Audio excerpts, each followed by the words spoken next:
আসসালামু আলাইকুম ওয়া রাহমাতুল্লাহ। প্রিয় শিক্ষার্থী বন্ধুরা, আশা করি তোমরা ভালো আছো। তো আজকে যে বিষয়টা নিয়ে মূলত আলোচনা করব সেটা হচ্ছে সপ্তম শ্রেণী চতুর্থ অধ্যায়।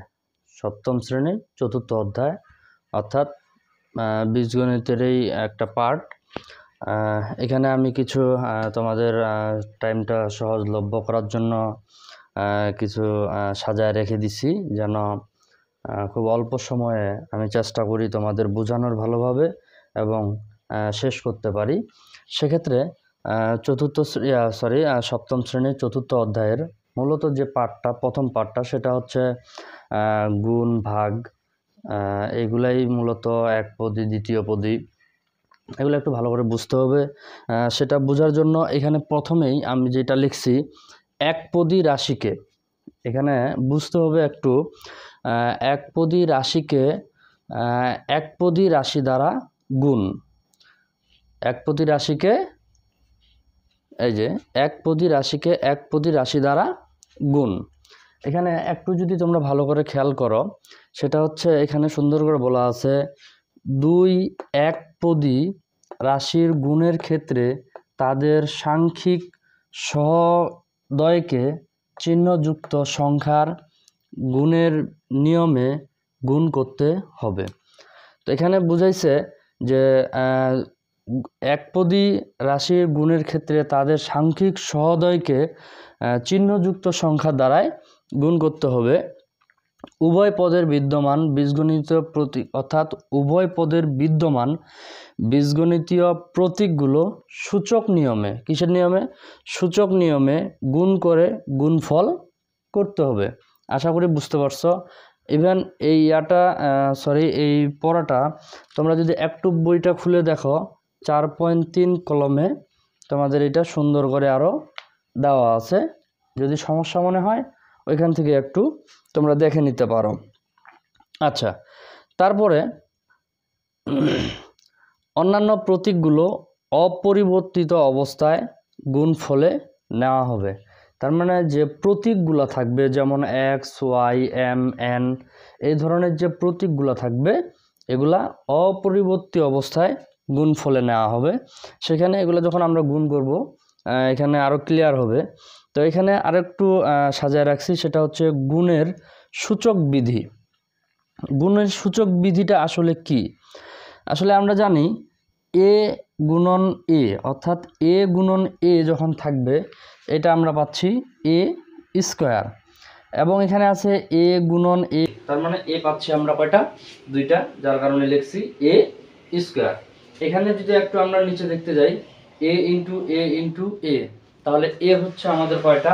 তিনটা, যার কারণে লিখছি এ কিউব। এখানে একটু যদি দেখি এ ইন্টু এ, তাহলে এখানে আমরা এ পাচ্ছি কয়টা? চারটা, যার কারণে লিখতেছি এ টু দি পাওয়ার 4। এখন এখানে আরেকটু অন্যভাবে নেওয়ার চেষ্টা করলাম, আশা করি বুঝতে পারবা। এখানে আছে এ স্কোয়ার, এখানে আছে এ টু দি পাওয়ার 4, অর্থাৎ A square into A to the power 4 এখানে গুণ অবস্থায় আছে। সেক্ষেত্রে যেহেতু শুরুতে আমাদের এ স্কোয়ার আছে, তার মানে এ আছে ওখানে দুইটা। এ আছে কয়টা? দুইটা। তারপরে আছে ওখানে এ পাওয়ার 4। যেহেতু এ পাওয়ার 4 আছে, সেক্ষেত্রে এখানে এ আছে কয়টা? চারটা। এই যে এখানে আছে দুইটা, এখানে হচ্ছে চারটা। এখন এই দুইটা চারটা ব্র্যাকেটগুলো তুলে দিয়ে যদি আমরা টোটাল করতে যাই, তাহলে হচ্ছে 6টা, যার কারণ হচ্ছে এ টু দি পাওয়ার 6। তাহলে কি হচ্ছে? এ টু দি পাওয়ার 6।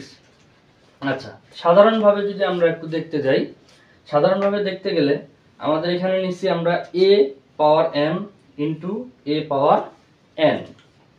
এটাকে যদি আমরা একত্রিত করতে যাই এখন, তাহলে আমাদের এ আছে দুইটা। এ আছে কয়টা? দুইটা। এ নিলাম একটা, এম ছিল, এম থেকে গেল। এখানে গুণ ছিল, গুণ থাকার কারণে পাওয়ার যখন পাওয়ার অবস্থায় থাকবে, সেটা তখন যোগ হয়ে যাবে, প্লাস হয়ে যাবে। কি হয়ে যাবে? প্লাস হয়ে যাবে। তাহলে হচ্ছে এম প্লাস এন। এখানে একটু রাফ দিছি, যেখানে এম এন যে কোনো স্বাভাবিক সংখ্যা, এম এন হচ্ছে যে কোনো স্বাভাবিক সংখ্যা। আবার একটু অন্যভাবে যদি আমরা দেখতে যাই, তাহলে এখানে দিচ্ছি এ কিউব, আবার ব্র্যাকেট দিয়ে দিচ্ছি হোল স্কোয়ার। তার মানে যেহেতু এ কিউবটাকে আবার ব্র্যাকেট করে আমরা হোল স্কোয়ার করছি, সেখানে এ কিউব কিন্তু দুইটা আছে। হোল স্কোয়ার মানে হচ্ছে 2, কারণ এখানেও দেখছি যদি হোল স্কোয়ার থাকে তাহলে কয়টা আছে? 2টা। তাহলে এইখানে ব্র্যাকেট দিয়ে যেহেতু হোল স্কোয়ার আছে, ব্র্যাকেটের ভিতরে যেটা আছে ওইটাই ডবল আছে, এ কিউব ইন্টু এ কিউব। তাহলে এ কিউব, এখানে আছে কিউব, এখানে আছে কিউব। এখন এটা যদি আবার এই এম এন এর মতো দেখতে যাই, তাহলে দুইটা এর মধ্যে পাচ্ছি একটা 3 প্লাস 3, আবার ইকুয়াল করতে গেলে এ পাওয়ার 6, অর্থাৎ এ টু দি পাওয়ার 6। আচ্ছা, আবার এখন এম এনটা একটু দেখি। এখানে এ আছে, এম আছে, আবার গোটাটার উপরে বন্ধনী করে উপরে আবার কি আছে? পাওয়ার এন। সেক্ষেত্রে এ এই থাকে যাবে, কারণ দুইটাই যেহেতু পাওয়ার অবস্থায় আছে এবং গুণ অবস্থায় আছে, সেক্ষেত্রে আমরা এটাকে গুণ করে দেব। এম এন গুণ করলে এম এন। ক্লিয়ার? আশা করি বুঝতে পারতেছ। যদি বুঝতে কোনো সমস্যা হয় অবশ্যই আমার কমেন্টে জানাবা, আমি চেষ্টা করব আরও সহজভাবে বোঝানোর।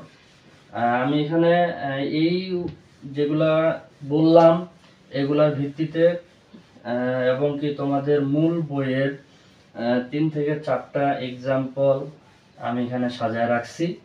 একটু এগুলো তোমাদেরকে দেখতে হবে, একটু ভালো করে বুঝো, আশা করি ইনশাল্লাহ কোনো সমস্যা হবে না। আচ্ছা, 1 নাম্বার উদাহরণটা কি আছে? 5x স্কোয়ার y পাওয়ার 4কে 3x স্কোয়ার y কিউব দ্বারা গুণ করো। অর্থাৎ প্রথম রাশিকে দ্বিতীয় রাশি দ্বারা গুণ, কারণ এটাকে আমরা একটা রাশি ধরবো, এটাকে দ্বিতীয় রাশি ধরবো। তাহলে প্রথম রাশিকে দ্বিতীয় রাশি দ্বারা গুণ করি।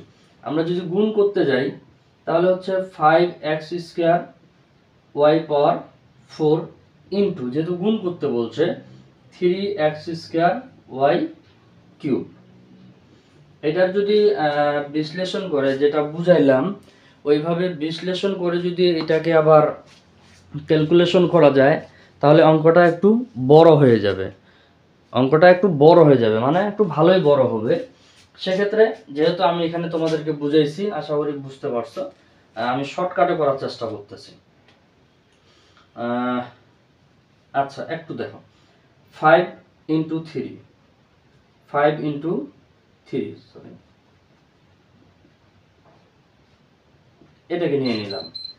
তারপরে এখন আমি সাজাবো এক্সটাকে।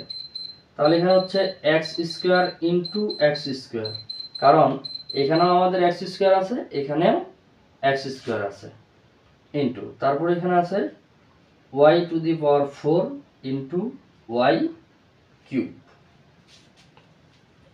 সাজানো হইল, এখন আমরা গুণ করব।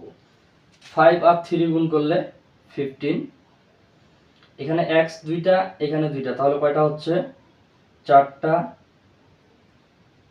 ওয়াই নিয়ে নিলাম, এখানে ওয়াই 4টা, এখানে হচ্ছে 3টা, তাহলে কয়টা হচ্ছে? 7টা। এটাই অ্যান্সার। যদি আমি মনে করি আমি এই লাইনটা লিখবো না, আমি এই লাইনটা লিখবো না, তাও হবে। এখান থেকে ডাইরেক্ট আমি এটা করব। কেমনে করব? যদি শর্টকাটে করার ইচ্ছা থাকে, 5 3 গুণ করে এখানে বসবে, এক্স এখানে দুইটা, এখানে দুইটা, তাহলে হচ্ছে 4টা, এখানে ওয়াই 4টা, এখানে 3টা, মোট হচ্ছে 7টা। That's it.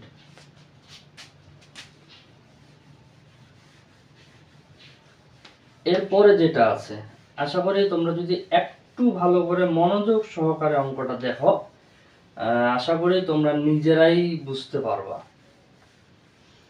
ইভেন আমি যে এক্সাম্পলগুলা আজকে করে দিচ্ছি বা বুঝাই দিচ্ছি তোমাদেরকে, এগুলার উপরে তোমাদের কাজ দেব, তোমরা চেষ্টা করবা, অবশ্যই চেষ্টা করবা।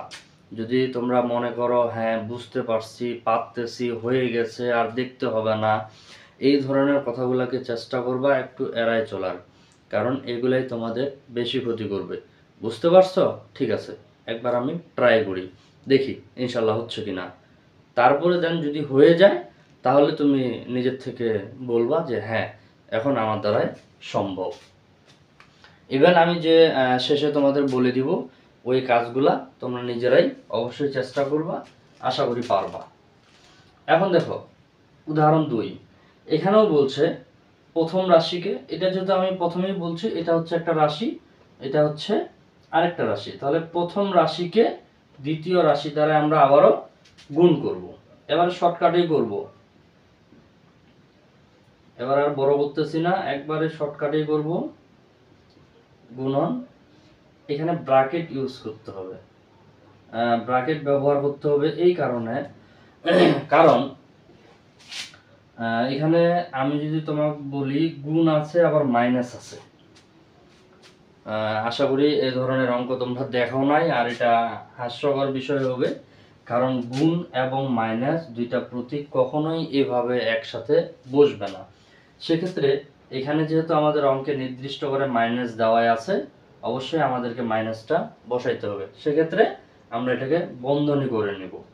তো এখন শর্টকাটে কেমন করব, এর আগে একটা লাইন এখানে বাড়াই দিছিলাম, এবারে কিন্তু কমাই দেব। তাহলে এখানে কি আছে, কোনো কিছুই যদি না থাকে সামনে তাহলে প্লাস মাইনাস। আরেকটা জিনিস তোমাদেরকে জানে রাখতে হবে, যদিও এটা খুব ছোট ক্লাসের, তাও আমি বলে দিচ্ছি, প্লাস প্লাসে খেয়াল রাখতে হবে, প্লাস প্লাস মাইনাসে মাইনাস, মাইনাস প্লাসে মাইনাস, মাইনাস মাইনাসে প্লাস, এটা অবশ্যই ভালো করে খেয়াল রাখতে হবে সব সময়ের জন্য। তাহলে এখানে আমাদের কি আছে, কোনো কিছুই যদি না থাকে, কোনো প্রতীকেই যদি না থাকে, অর্থাৎ প্লাসও নাই, মাইনাসও নাই, গুণও নাই, ভাগও নাই, কোনো কিচ্ছু নাই, সেক্ষেত্রে আমরা এখানে ধরবো প্লাস। কি ধরবো? প্লাস। তাহলে এখানে আছে প্লাস, এখানে কি মাইনাস, তাহলে প্লাস মাইনাসে কি হবে? মাইনাস। প্লাস মাইনাসে মাইনাস। 12 আর 6, 12 আর 6 যদি গুণ করা হয় তাহলে 12 6 কত হচ্ছে? 72, অর্থাৎ 72। ঠিক আছে, আচ্ছা, সংখ্যার কাজ শেষ। এবারে সাজানোর একবারে সাজায় নিব, একবারে সাজায় নিব। এখানে এ আছে, এ এখানে কয়টা আছে? দুইটা। প্রয়োজনে আমরা সাইডে রাফ করব। এ এখানে কয়টা আছে? দুইটা। এখানে এ আছে কয়টা? একটা। তাহলে মোট কয়টা হইল? তিনটা। এ কিউব। ঠিক আছে, তারপর এখানে আছে এক্স, কিন্তু না, আমরা আরেকটু চেষ্টা করি যে এর উপরে এর পরে বি আসে নাকি, বি আছে নাকি। তাহলে এখানে আমরা কি দেখতেছি? বি পাচ্ছি। এখানে বি আছে, এখানে কিন্তু কোনো বি নাই। সেক্ষেত্রে এখানে বিটা যেভাবে আছে ওইভাবেই আমরা বসাই দিব। তারপরে এক্স আছে, এক্স নেব। এখানে এক্স কয়টা? একটা। এখানে কয়টা? তিনটা। তাহলে মোট হচ্ছে চারটা। এখানে ওয়াই কয়টা? দুইটা। এখানে কোনো ওয়াই নাই, সেক্ষেত্রে ওয়াইটা বসে যাবে। এটাই স্বাভাবিক।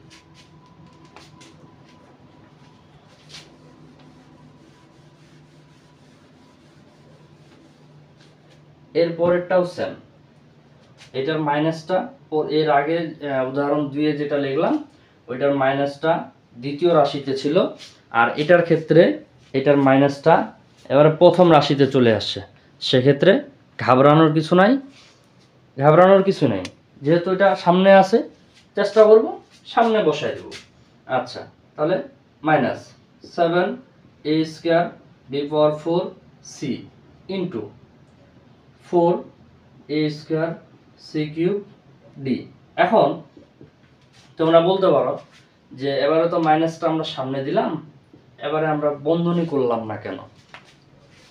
এর আগে যে অঙ্কটা করলাম আমরা, সেটার ক্ষেত্রে আমরা বন্ধনী ইউজ করতেছিলাম বা বন্ধনী ব্যবহার করছিলাম। এটার ক্ষেত্রে কেন বন্ধনী ব্যবহার করলাম না? কারণ এর আগেরটার ক্ষেত্রে এখানেই বসতেছিল মাইনাসটা, গুণের সাথে মাইনাসটা অ্যাড হয়ে যাচ্ছিল, যার কারণে আমরা বন্ধনী করছিলাম। আর এটা তো সামনেই পড়ে যাচ্ছে, সেক্ষেত্রে বন্ধনীর কোনো প্রয়োজন হবে না।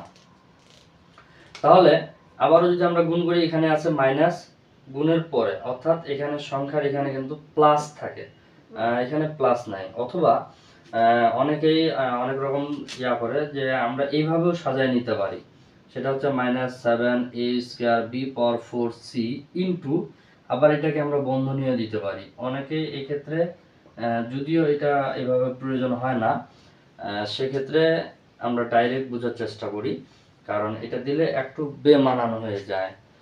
সেক্ষেত্রে এখন এখানে মাইনাস আছে, এখানে যেহেতু কিছুই নাই সেক্ষেত্রে প্লাস আছে, তাহলে প্লাস মাইনাসে হচ্ছে আবারও -7 আর 4 গুণ করলে হচ্ছে 28। তাহলে আবারও দেখব এখানে এ কয়টা আছে, দুইটা, এখানে আছে দুইটা, তাহলে হচ্ছে এ 4টা, এখানে বি আছে 4টা, এখানে বি নাই, সেক্ষেত্রে বি 4টা বসে যাবে। এখানে সি আছে একটা, এখানে সি আছে 3টা, সেক্ষেত্রে সি হবে 4টা। এখানে ডি আছে, এখানে নাই, ডিটা যেভাবে আছে অপরিবর্তিত অবস্থায় বসে যাবে। এটাই অ্যান্সার। এরপরে যেটা আছে উদাহরণ 4, তোমরা বইটা দেখলেও বুঝতে পারবা, বইয়েও সম্ভবত এই নিয়মেই আছে, তারপরেও তোমরা একটু দেখে নেবা, যেটা ভালো মনে হয় চেষ্টা করবা সেটাই ক্লিয়ার করা। তবে চেষ্টা করবা যে এইভাবে ক্লিয়ার করলে একটু তোমাদের বুঝতে সহজ হবে, সময় বাঁচবে, সব দিক থেকেই মনে করি সহজে খেয়াল রাখতে পারবা। এটা আবার কি বলছে, প্রথম রাশিকে দ্বিতীয় রাশি দ্বারা আবারও কি করতে বলছে, গুণ করতে বলছে। সেক্ষেত্রে আমরা আবারও গুণ করে দিলাম, যেহেতু গুণের পরে এখানে প্রথম দ্বিতীয় রাশিতে সামনে মাইনাস আছে, অবশ্যই আমরা বন্ধনী করে নিব। এই হলো প্রথম রাশি দ্বিতীয় রাশি। এখন আমরা এটাকে কি করব, আবারও গুণ করব। এখন এখানে দেখতে হবে এখানে কি আছে, সামনে মাইনাস, এখানেও সামনে আসছে মাইনাস, মাইনাস মাইনাস, তাহলে এখানে একটু দেখব মাইনাস মাইনাসে আমাদের কি হয়, মাইনাস মাইনাসে তাহলে কি হবে প্লাস, মাইনাস মাইনাস হচ্ছে এই হলো প্লাস। তাহলে 5 আর 4 যদি গুণ করা হয় 20, এখানে এ আছে 3টা, এখানে আছে একটা, তাহলে হচ্ছে 4টা, এখানে বি আছে একটা, এখানে বি হচ্ছে 5টা, তাহলে বি হইল 6টা, এখানে সি 5টা, এখানে 2টা, তাহলে সি হচ্ছে 7টা। এটাই অ্যান্সার। কিন্তু একটু বেমানান, একটু বেমানান কেমনে? কারণ আমরা জানি কোনো কিছু যখন আমরা লিখতে যাই, মনে করো 2ab plus 2bc plus 2ca, এই যে সম্পূর্ণটাই, এটার সামনে প্লাস আছে, এটার সামনেও প্লাস আছে, এটার সামনে কিছুই নাই। যেহেতু এটার সামনেও প্লাস, এটার সামনেও প্লাস, এটার সামনে কিছুই নাই, সেক্ষেত্রে আমরা কিন্তু এমনিতেই ধরে নেই যে কোনো কিছুই যেহেতু নাই, তাহলে আমাদের কি বসবে, প্লাস বসবে। তাহলে আমরা যদি কোনো কিছুই না থাকার পরেও আমরা বুঝে নেই যে প্লাস বসবে, সেক্ষেত্রে এখানে প্লাস বসানোর কোনো দরকার নাই। আশা করি বুঝতে পারছো। এইভাবে প্রত্যেকটা অঙ্ক বুঝে বুঝে বুঝে বুঝে চেষ্টা করবা, আশা করি খুব সহজ হবে ইনশাআল্লাহ। তবে আমি বলবো পর্যায়ক্রমে ক্লাসগুলো আমার পর্ব দিয়ে দেওয়া থাকবে, পর্ব 1, পর্ব 2, পর্ব 3, অর্থাৎ এইভাবেই দেওয়া থাকবে। তোমরা চেষ্টা করবা পর্ব 1 কমপ্লিট করার পরে পর্ব 2টা খুঁজে নেওয়া, পর্ব 3টা খুঁজে নেওয়া, এইভাবে তোমরা ধাপে ধাপে খুঁজে নিবা। আর সব থেকে ভালো হবে যদি তোমরা আমার চ্যানেলে নতুন হয়ে থাকো, তাহলে অবশ্যই সাবস্ক্রাইব করে রাখবা, সাথে বেল আইকন ক্লিক করে রাখবা, তাহলে পরবর্তীতে কোনো ক্লাস আমি আপলোড দেওয়ার সাথে সাথে সর্বপ্রথম তোমার ফোনে নোটিফিকেশন চলে যাবে। এই জন্য বলবো অবশ্যই সাবস্ক্রাইব করে রাখবা। আর হ্যাঁ, তোমাদের কাজ দিতে চাইছিলাম আমি, তোমরা চেষ্টা করবা এই কাজগুলো করার। কাজ কি কাজ দিচ্ছি, তোমরা বইয়ের নতুন বইয়ের 53 পৃষ্ঠায় দেখবা, কত পৃষ্ঠা, 53 পৃষ্ঠায়, 53 পৃষ্ঠায় দেখবা কাজ অপশনের একটা বক্স আছে, কাজের একটা বক্স আছে, মেবি ওখানে তোমরা 3 থেকে 4টা অঙ্ক পাবা। এই 3 থেকে 4টা অঙ্ক তোমরা চেষ্টা করবা, আমি যে নিয়মে অঙ্কগুলো করে দিছি এই নিয়মেই প্রত্যেকটাই অঙ্ক পাওয়া। টেনশনেরও কিছু নাই, ঘাবড়ানোরও কিছু নাই। যদি বুঝতে সমস্যা হয় অবশ্যই আমার কমেন্টে জানাই দিবা, ইনশাআল্লাহ চেষ্টা করব সেটাও সলভ করে দেওয়ার। আজকে এই পর্যন্তই। আসসালামু আলাইকুম ওয়া রাহমাতুল্লাহি ওয়া বারাকাতুহু।